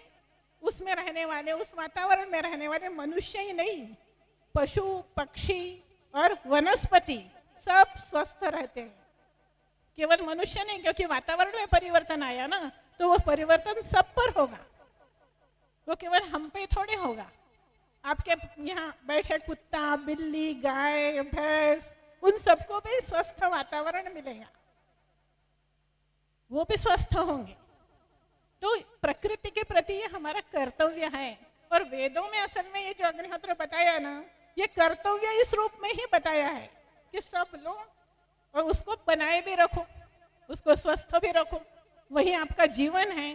तो आपके जीवन आपको सशक्त करना है तो कहाँ करेंगे? अपने जीवन को सशक्त करने के लिए कहाँ करेंगे? जहाँ से हमें प्राण मिलता है उसको स्वस्थ रखना पड़ेगा। इसलिए प्रकृति को स्वस्थ रखना पड़ेगा। तो वेदों में एक कर्तव्य बताया है कि ये आपको करना चाहिए, जो भी आपकी परिस्थिति है उसमें उसको आपको करना चाहिए। पहले जो मैंने बताया वो ये था कि अग्निहोत्र करने से लाभ क्या होते हैं, पर उन लाभ का भी विचार नहीं करना चाहिए, ये तो कर्तव्य रूप में करना चाहिए।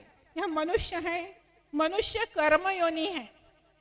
कोई गाय, भैंस, कुत्ता, बिल्ली तो अग्निहोत्र कर नहीं सकते, वो कैसे करेंगे? करेगा तो मनुष्य ही, उनके लिए भी करना है, केवल हमारे लिए नहीं करना है।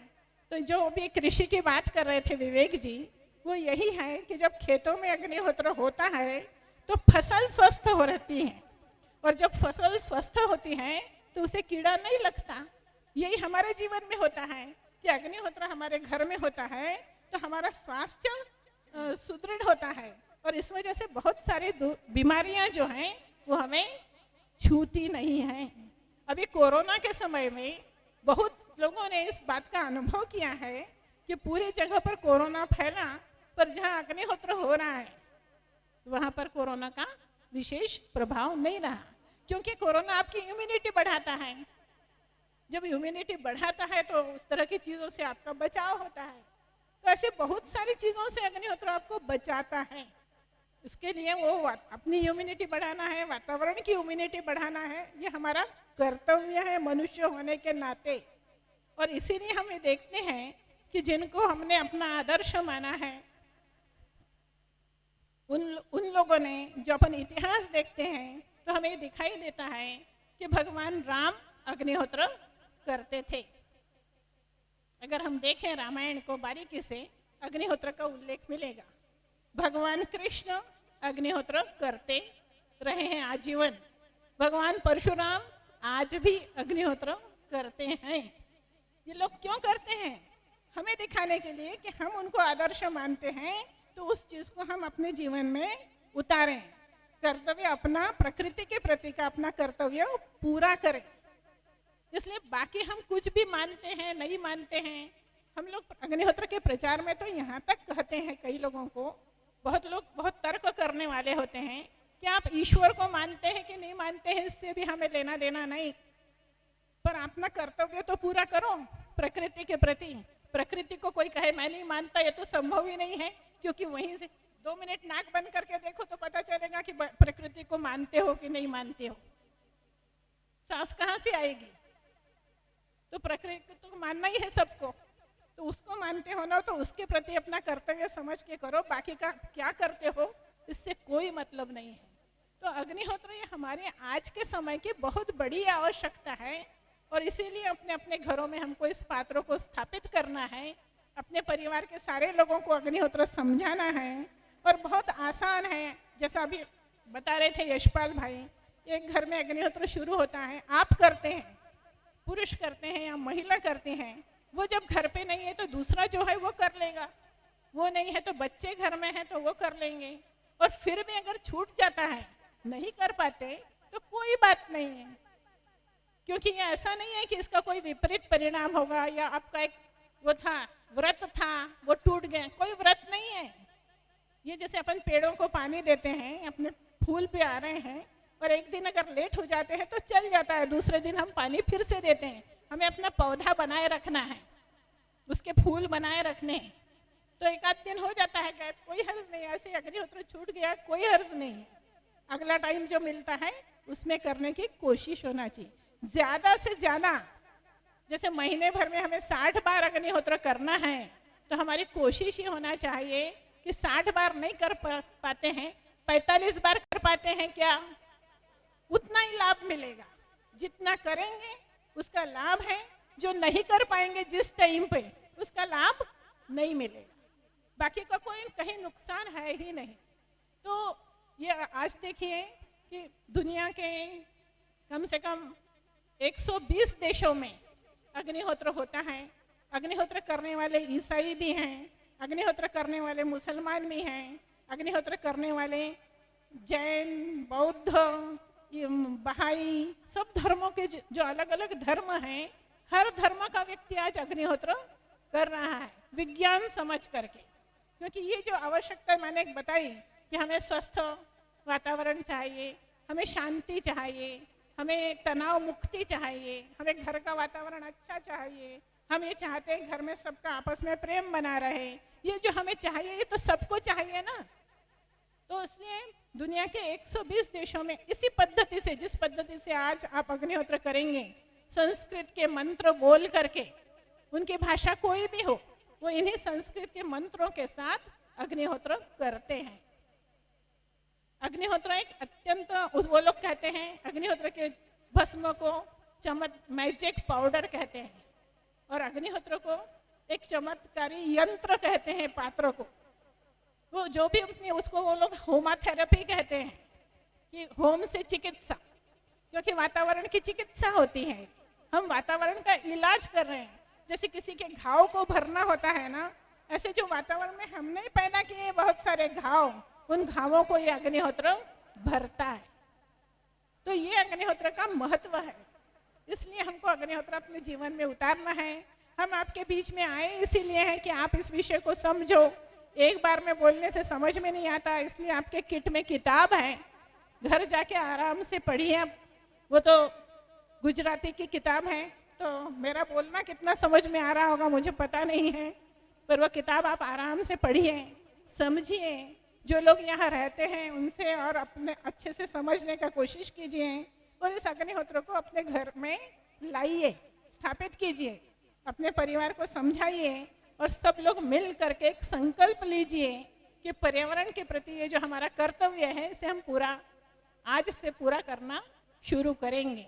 तो आप लोग उस अग्निहोत्र को समझ सको इसीलिए ये आयोजन किया है।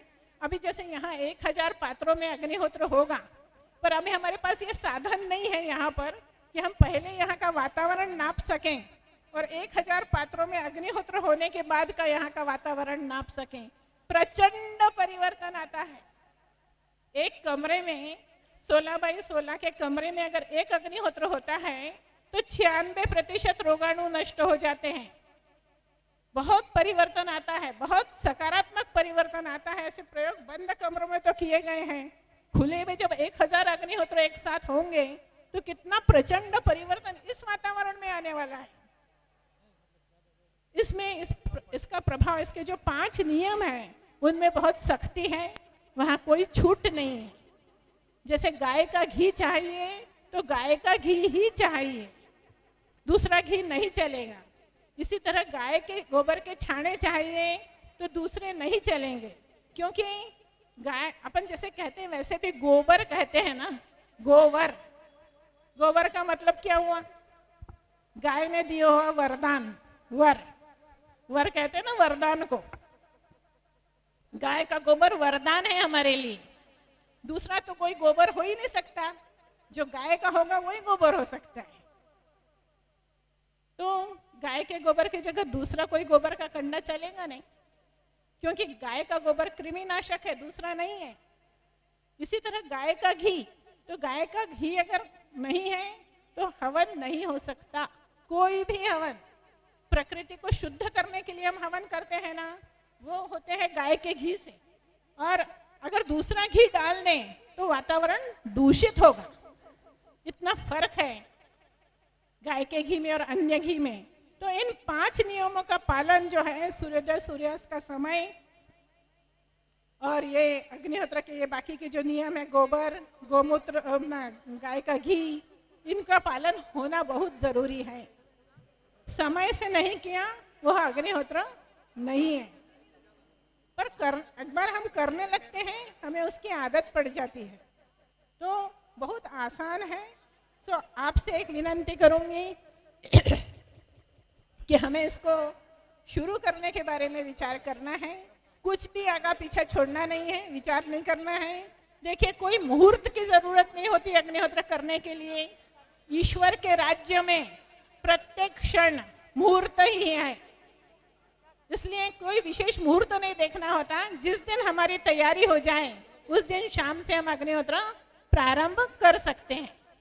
तो आपको उसके लिए छाने बनाने पड़ेंगे, घी बनाना पड़ेगा, तैयारी करनी पड़ेगी। जिस दिन आपकी तैयारी हो जाएगी उसी दिन से अग्निहोत्र शुरू किया जा सकता है, किसी मुहूर्त की आवश्यकता नहीं होती है। और ये तो आप ईश्वरीय कार्य कर रहे हैं, ईश्वर ने दिए हुए आदेश का पालन कर रहे हैं, तो कहीं सोचने की जरूरत ही नहीं है। तो जो ईश्वर ने आदेश दिया हुआ है, ये उन्होंने कहा है, ईश्वर ने जो वेदों के माध्यम से हमें आदेश दिया है वह यह है कि नित्य कर्म यज्ञ होना ही चाहिए। वातावरण शुद्धि के लिए यज्ञ के अलावा दूसरा कोई साधन नहीं। तो ये छोटा यज्ञ जो हमारे सामने आया है, इसे हमें अपने आचरण में उतारना है। मैं इतना ही कहूंगी। अग्निहोत्र विषय पर आज 50 साल से हम लोग ये कार्य कर रहे हैं। असंख्य अनुभव हैं, असंख्य बातें हैं सुनाने के लिए, समय नहीं है समय का अभाव है। तो इसलिए अभी अग्निहोत्र की तैयारी करना है और अग्निहोत्र का समय हो जाएगा तो आप सबके उस विषय में तैयारी कराना है, इसलिए बस करती हूँ। पर फिर भी आपसे अपेक्षा करती हूँ कि मुझे बहुत अच्छा लगा यहाँ पर आकर के आप लोगों ने जिस तरह की उत्सुकता दिखाई है, इस उत्सुकता को कायम रखिए और ये सारा विषय सुनने के बाद उसको अपने जीवन में जरूर जरूर उतारने का प्रयास करिए।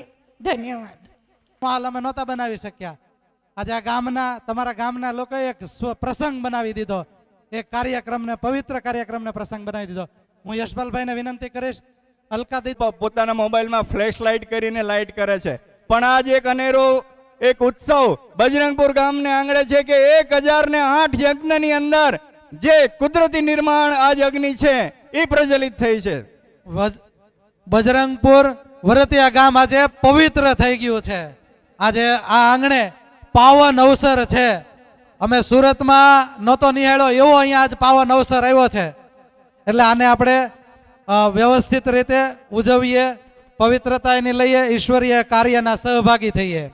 આગળની લાઈનમાં જેને પ્રજ્વલિત કરવામાં મદદરૂપ થવા વિનંતી છે સર્વેને. ડાબા હાથની અંદર ચોખા લઈ લે, જેનો અગ્નિ પ્રજ્વલિત થઈ ગયો છે એ 2 આહુતિ બનાવી લે. હવે ખાલી ડાબા હાથમાં લઈ જમણા હાથમાં ચોખા લઈ લો.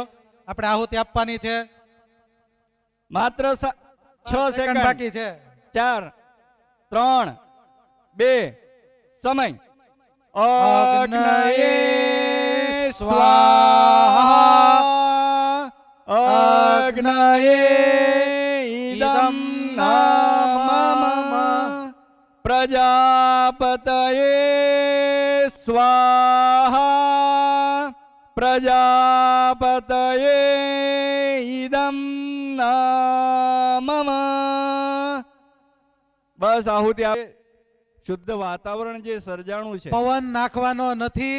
આહુતિ આપ્યા પછી એ જ સ્થિતિમાં રહેવા દેવાનું છે. मन से अपनी जगह पे बैठे.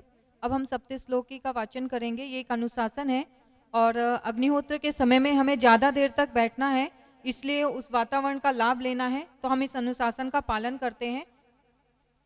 यदा सृष्टं जगत् सर्वं तदा लोक पितामह चतुर्वेद समायुक्तं शाश्वतं धर्ममादिशत. किं सत्कर्म किमध्यात्मं यदि विज्ञातुमर्हति. सर्वशास्त्रेषु ग्रन्थेषु प्रमाणं परमं श्रुतिः. अस्पष्टं च कदा स्पष्टं तत्त्वज्ञानविवेचनम्. पंचशील प्रतिज्ञा. यज्ञ धर्मं चरामि, दान धर्मं चरामि, तपो धर्मं चरामि, कर्म धर्मं चरामि, स्वाध्याये धर्मं चरामि. गति.